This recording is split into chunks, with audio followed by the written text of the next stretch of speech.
y'all. Welcome to Paige's Perspective, where I help you find your inner strength to cope with life. Let's talk about boundaries today. We've heard that word a million times, but so many of us get lost in what it actually means. And I get it. It can be complicated, but I'm here to help simplify it just a little bit. Matt and I had a 3-episode series on boundaries a couple of years ago, which really digs deep into finding your values and setting boundaries based on that. But today I'm here to just expound upon that a bit, maybe simplify it for you. For me personally, when I set boundaries, even back in the day, I had no idea that's what I was doing. It came somewhat natural, and I think we all have that capability, but sometimes overthink the hell out of the concept. And many times we think of it as something that controls another person. We set them up with expectations that someone will abide by our rule or our standard, and we think they're supposed to respect the boundary and do as we ask. A boundary is something you set without any expectations of another person changing. It's for your protection. It's your own personal line. And if it's not respected or it's crossed, it's up to you to make a decision on how you will proceed. So let's just reframe it a bit and change the word. Let's give it some different words. Standards. Okay, this is the level of behavior I will accept in my life. Lines. Here's the line that I won't cross with myself. Rules for me. This is my personal rule book, not yours. Agreements with myself. I agree not to tolerate lying in my life. Self-protection. This is how I keep myself safe emotionally, mentally, physically. Some examples I see when people try to set boundaries. They'll say things like, you can't drink, you can't stay out late, you can't talk to me that way. That's not a boundary. That's an expectation. A real boundary is about you. It's the line you set to protect yourself, not to change somebody else. It's you saying, I won't stay in a conversation where I'm being yelled at, or I don't live in a house where, excessive drinking is happening. See the difference? One tries to make the other person change. The other tells you what you will do without expecting them to change at all. And boundaries feel hard for so many people. But when you understand that a boundary is just a decision for yourself, it actually gets really simple. It's not about saying you can't. It's about saying I won't.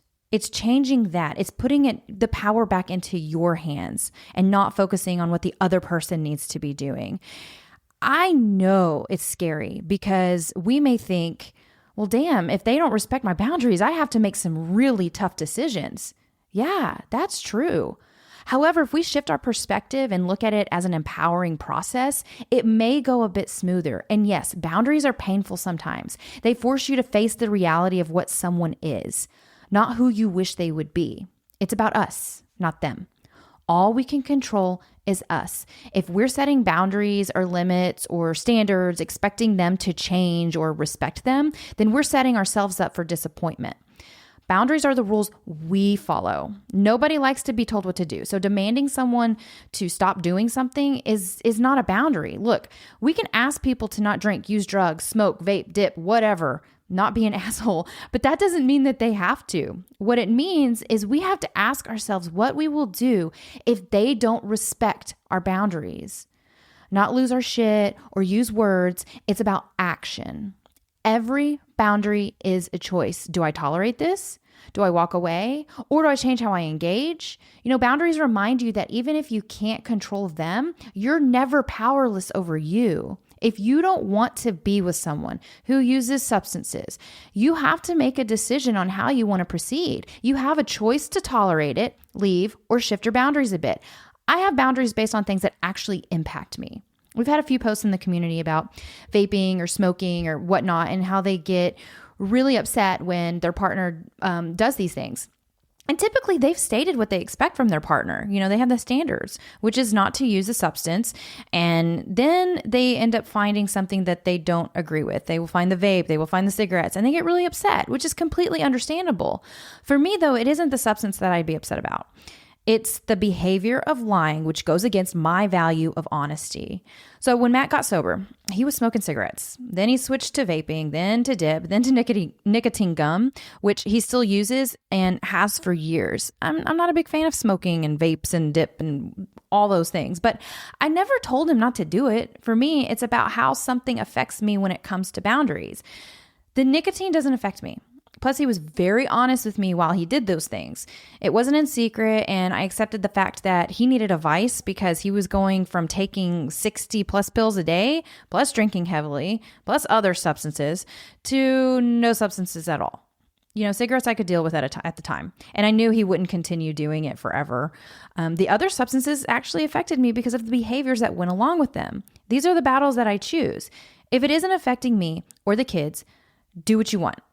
Nicotine gum, it's fine. Dude is addicted to coffee as well. And I know he would probably not be fun to be around if he were to stop chewing the gum and drinking coffee.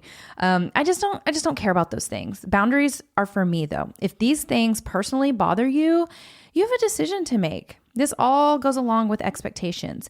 We have standards for ourselves and want our partners to respect them. However, patterns show us they don't respect our standards, so we can't force them to do what we want, but we can force ourselves to act based on our values. I want to talk about fairness for a moment within this episode. If you've been listening to us for a while, you may have noticed that I'm not really a big fan of the term that's not fair. We actually don't allow that term in our home because life isn't fair. It's not meant to be fair. Fair is just a courtroom term. And I've said it before that if shit hit the fan in my marriage at any point, I would do whatever it takes to protect myself and my children, even if that means leaving my home and starting from scratch. I hear this all the time, and trust me, I get it. I know why you feel this way. Why should I have to leave my own home when he's the one drinking or lying and causing all of the problems? That's not fair. And you know what? You're right. It's not fair. None of this is fair. But boundaries aren't about fairness. They're about safety. And safety comes before fairness any day. Like I said earlier, fair is a courtroom term. Safe is a survival word. When you mix them up, you're going to get stuck in endless arguments about who's right and who's wrong instead of making the moves that protect you and your kids. So here are some examples of where I see people get sidetracked. So let's talk about the house. Why should I be the one to leave?